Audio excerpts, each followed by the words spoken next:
dude? Welcome back to the Work in Progress podcast. Today we are doing a solo episode talking about being cringe on the internet as I sit here recording something to put it on the internet that could be considered cringe. So what is cringe? That sounds like a question similar to what is beauty? It is in the eye of the beholder. What you deem cringe, I might think is art, and vice versa. Cringe is something I think we have been conditioned to be so afraid of because we do not want anyone judging or laughing at us, which is a very real human emotion. No one wants to be laughed at. They want to be laughed with. Unless, I guess, you are someone that wants to be a clown and you want to be laughed at. I don't know what your story is, but the fear of being cringe seems to be universal. It feels like the fear of being cringe is like the fear of public speaking. Very common, and it all comes back to I'm scared of being perceived, and even more, I'm afraid of people seeing me try. It seems like trying is something that stopped being acceptable. And I don't know when or why this happened. Maybe it's because of social media and we're all being fed the highlight versions of everyone's life and we're not actually seeing people try and fail, which failure is not failure unless you quit. I know that's connected to that quote that's like the only real failure is not trying again. But it really is. If you just give up because, oh no, that did not go the way I planned it to, if the end result of that was, okay, no one watched your video, or you got someone that wrote a mean comment to you, you're going to let that stand in the way of making something or doing something you want to do because you're afraid of being perceived or being afraid of people seeing you try. I think also we get really hung up on what things look like, or like, oh, I can't start a podcast because I don't have a fancy studio situation and I have the branding right and I really want to get this right because, oh my God, dude, sometimes, first of all, it ain't that deep. 2, rebrands happen all the time. And 3, you just got to let it rip sometimes, dude. Like this podcast, for example, I do not have a cover art situation. Don't know anything about that. I'm just doing this for funsies because why not? I thought it would be fun. And guess what? I am having fun with it. Why can't we just do projects for fun? It feels like we have to be making money off of something constantly, which probably is tied to how everything could be monetized. And we obviously live in a capitalist society. But less about that, more about being cringe. So when I think about being cringe, I think back in my own personal experience to the days of Vine. I remembered thinking that people who made Vines were so cool and funny. Like, it also felt like there were maybe 5 people on Vine, but I thought it was the coolest thing ever. I also think back to OG YouTube. I was watching queer YouTubers since probably 2010. And again, I thought that was so cool. I was like, wow, that's so awesome. These people make videos, but I could never do that. I could never put a video on YouTube. Like I could never make anything online and post it because 1, I was terrified of people I knew watching it. It was like strangers could watch it, but people I know, absolutely not. You cannot do that. Cut to 2020 and I am at home. It is the pandemic. And I download TikTok as a joke, little hee hee ha ha moment. And then it turned out to be like, wait, this is actually kind of good. And I was scrolling for a long time. And it got to the point where I was like, you know what, dude, I'm stuck in this 1-bedroom apartment. Might as well have some fun with it. And started making some videos because I thought it would be funny. And it was funny. And other people thought so too. And this is not to toot my own horn and be like, yeah, so anyway, and then I moved to LA and blew up. First of all, that didn't even happen. But I think that it's really refreshing to connect with people that make stuff just for the joy of making it, which sounds very like you got to have a pure heart, you know, if you want to make content because, you know, what is a pure heart anyway these days? But I think that there's a lot of frustration of people making content in whatever form that is with the end goal of like, I want to make money off this, or I want to be famous or whatever, which like those goals are not in and of themselves bad, but it seems like you're getting lost in the sauce on the way of creation and you're putting more emphasis on the outcome than the actual process, which I think takes away from the joy of making stuff in the first place. And then also the experience of someone listening, watching, or consuming whatever you're making, because you're just focused on the outcome. And I think that also we get way too much in the head of like, I have to have this thing perfectly thought out. This thing needs to be like a perfect, graphic. I need to have a whole Instagram. And I did think about that for a minute. When I was starting this podcast, I was like, oh, maybe I'll start an Instagram. I was like, you know what? I don't want to do that. I actually really don't want to do that. And I was like, yeah, and then I can maybe make a graphic. I was like, I don't want to do that either yet. I'm going to do it eventually.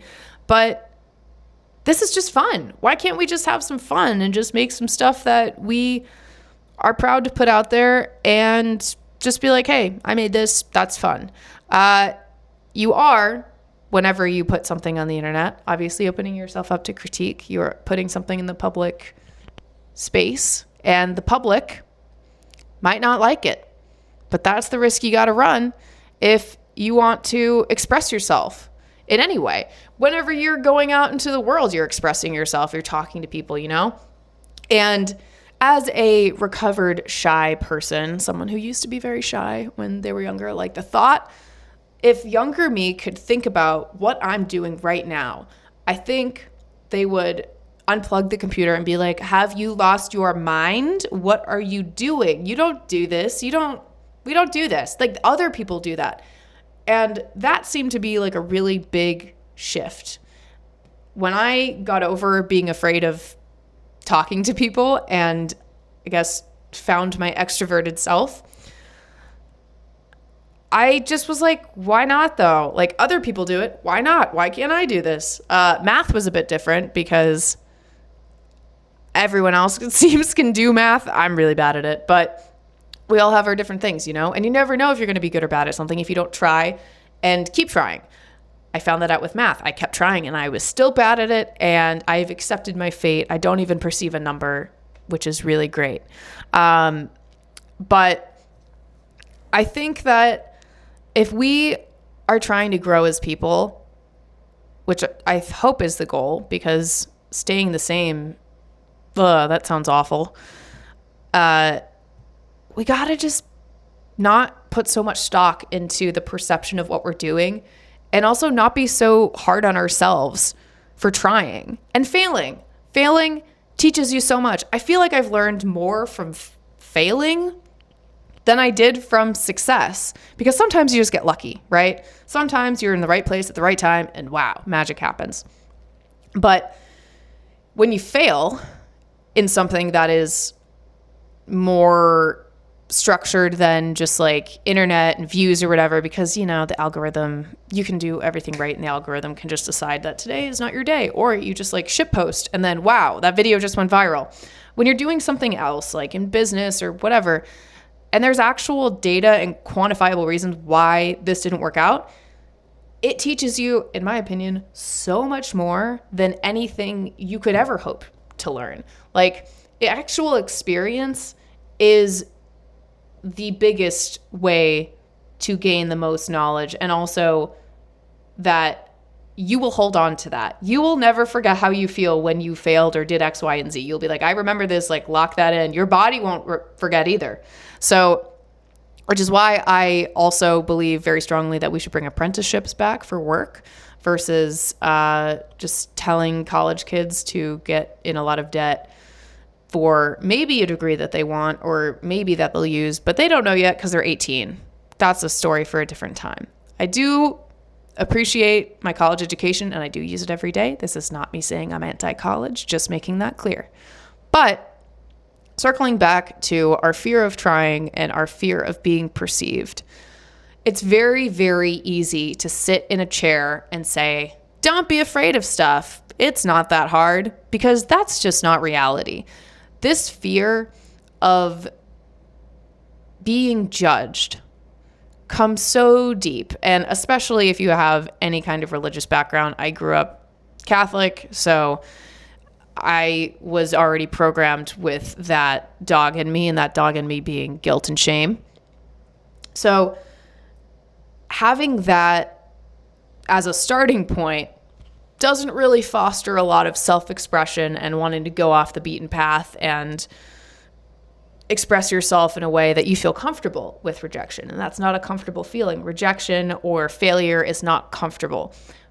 But that's good because, oh my God, dude, if you only did what was comfortable, would you really grow? Would you expand? Would you try new things? Would you see new places? Would you meet new people? Like, at a certain point, you got to put yourself out there. And I think that's one of the biggest green flags in friends, in anybody I meet. If people are very comfortable putting themselves out there and they're just like, yeah, this is me anyway, like, they don't feel like they need to hide behind pretense. They don't feel like they need to be a certain way or dress a certain way. Like, they're just like, nope, this is me. And that's also very easy to say that, oh, just know yourself. It's easy. That's not true. We're always learning about ourselves, and we always have opportunity to learn about ourselves. And that comes with practice, that comes with doing.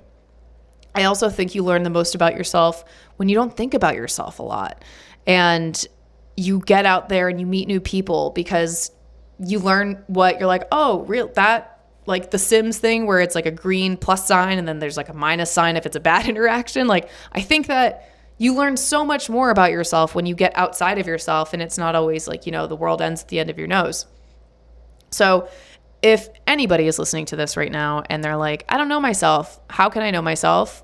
Okay, well, one, get out of your house. Get out of your house, go meet people, go talk to people. And if that feels intimidating, as it did for me when I was a wee shy gal, the internet is a magical place. It can be horrible too, but it also can be a very magical place where you can learn about things that you're interested in and dive into niche topics that you never thought that you would, study.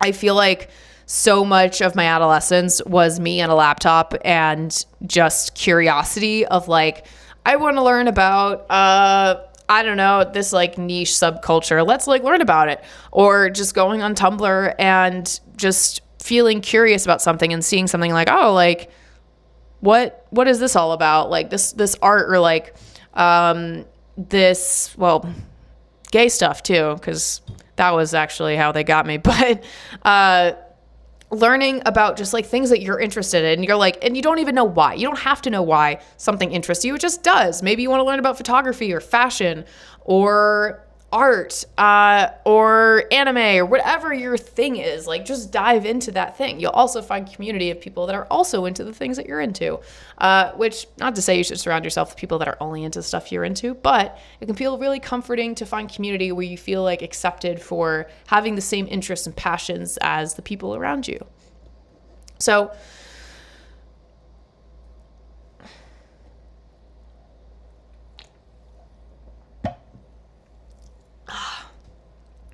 the last thing that I want to talk about with being cringe on the internet, and the last thing that I want to touch upon is, and the last thing that I want to touch upon is this idea of like knowing yourself, finding yourself, because it's not easy. And the last thing that I want to touch upon is for people, and the last thing that I want to touch upon for people that are like, how do I find myself? What if I'm going through a big life change and now I'm really rediscovering who I am and I need to learn about. And the last thing that I want to touch upon, is for people who are like, hey, I thought I knew myself, but I'm going through a really big life change and it feels like it's kind of. And the last thing I want to touch upon is for people who are like, hey man, I thought I knew myself and I thought I knew my life, but then I had this huge life change and now everything is changing and I feel like I don't even know myself anymore. And everything I thought I knew was true isn't, or, and the last thing I want to touch upon is for people who are going through a very big life change that is completely destabilizing and you're like, wow, I feel like I don't even know anything anymore. First of all, I'm really sorry you're going through that, dude. That sucks. And it's really hard to go through an experience where you feel like everything that you knew and everything that you were like comfortable with is changing.